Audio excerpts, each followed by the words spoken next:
This is Lloyd, and he appears in 4 sets released for Ninjago Legacy from 2020 to 2021, making him a pretty common minifigure.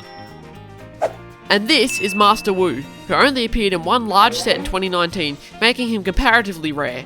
And in today's video, we're going to be taking a look at a number of Ninjago minifigures, from common ones that you likely have many of, to super rare and expensive ones, including one specific version of a character worth $100,000. So stick around to the end of the video to find out what it is. And if you're wondering why a certain minifigure was or wasn't in this video, remember this is a part 3, so the minifigure you're looking for is likely in part 1 or 2. Without further ado, let's get into it. Starting off with a common minifigure is Aaron, introduced in Dragonsrising last year. We've already had a few different versions of Aaron, though this one is easily the most common, appearing in 6 sets and a mandatory magazine polybag. Now, I initially thought that this suit and all the other Dragonsrising suits for the ninja were for the first season only, but as we've seen with Aaron, Sora, Nia and Kai, these suits are in both season 1 and 2 of Dragonsrising. Aaron here is the most common out of them all, which leads me to believe that he will become the Legacy Kai of Dragonsrising. We could be getting these figures for potentially years to come.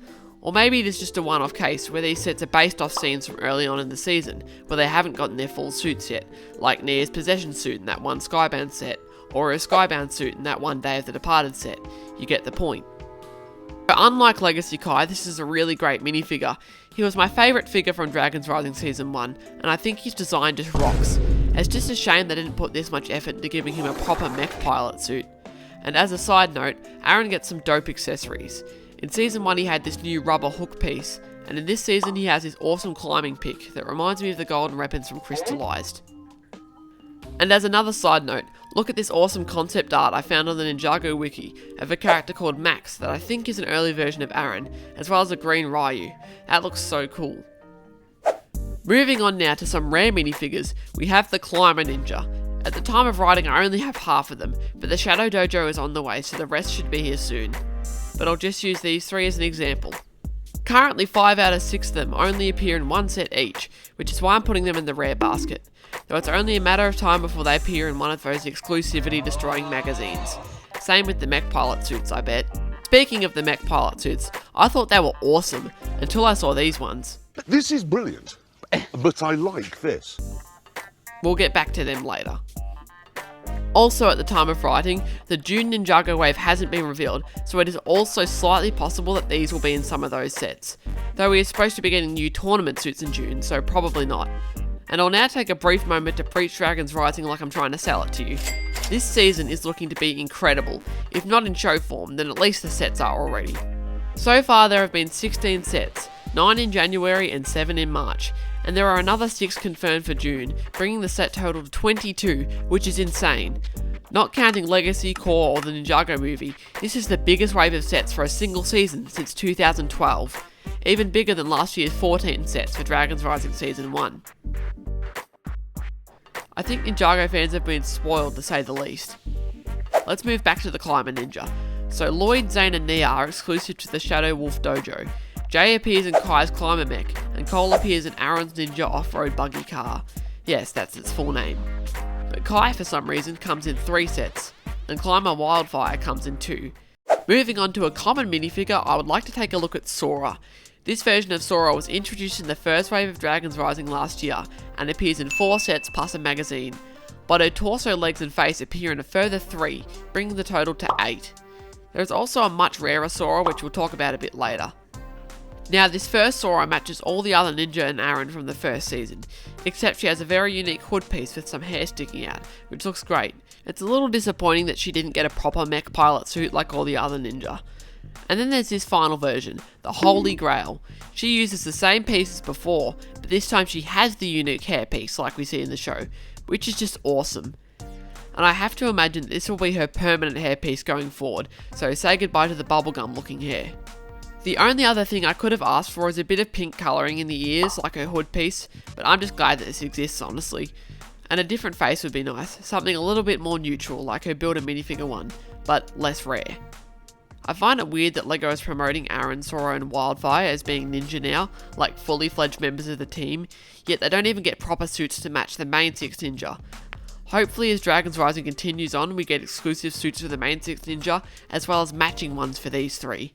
Now let's move on to some more rare and expensive figures, who I forgot about last time, even though they were right there on the thumbnail. Iconics and Crux, who both average around $60 used on Bricklink, and if you think that's expensive, just wait until the last minifigure in this video. They both exclusively appeared in the Dawn of Iron Doom back in 2017, though Crux did have another exclusive variant in that year's Bricktober pack.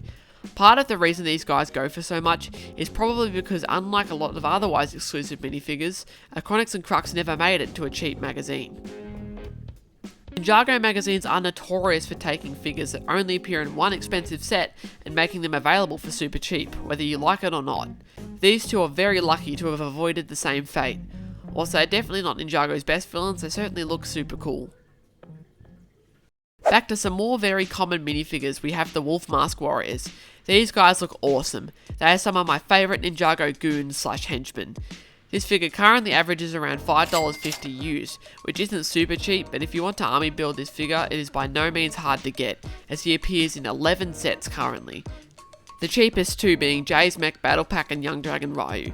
He varies slightly because in some sets he has shoulder pads and some he doesn't, as well as sometimes he carries a sword and other times claws, but they're all basically the same figure.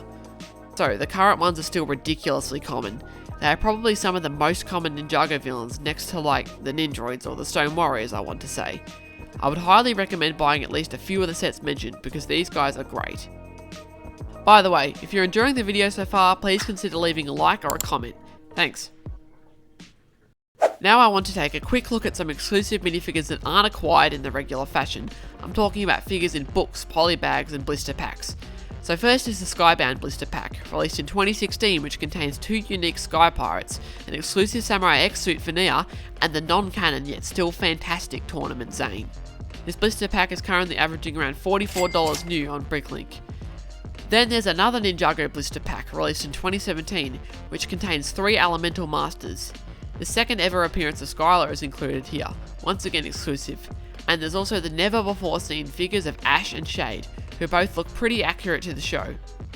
Some extra blister packs and things include this one with some Oni, this one with Golden Zane, this Stone Armor Cole one, and the one containing the original version of Dareth, as well as the Builder minifig pack from last year containing an exclusive Aaron and Sora. Now for the last common minifigures in this long video, I want to talk about the Legacy Ninja. Well, actually the second Legacy Ninja. Starting with Lloyd in 2020. Whilst the first Legacy Ninja were based off their pilot / season 1 / season 2 suits, the next Legacy suits were based off their season 3 / 4 appearances, which is apparent when you compare them. There's also the Manta era to talk about, because the ninjas' torsos are supposed to say Master in the fictional language of Ninjagon, but something went wrong somewhere along the line because the S got switched out for an N, resulting in Manta instead of Master.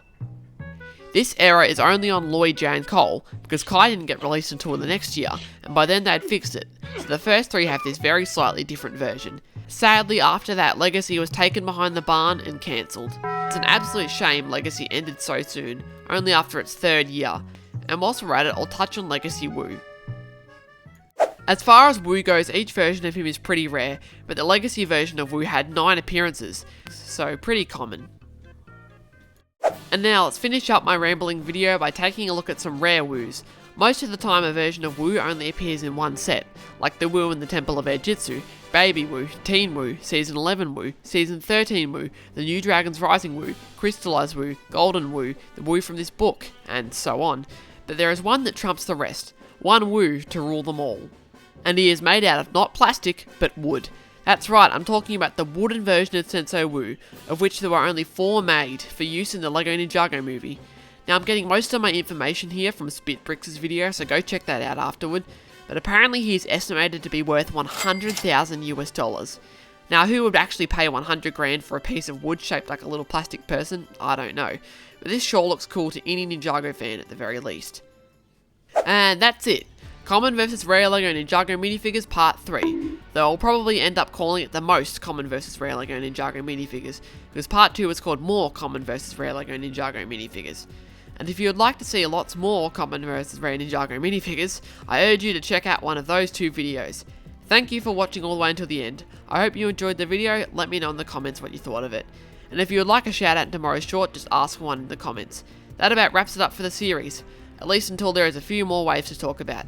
If you would like to see more, click on one of these videos appearing now. Oh wait, I already said that. That's been all for today, folks. Have a great day and see you next week.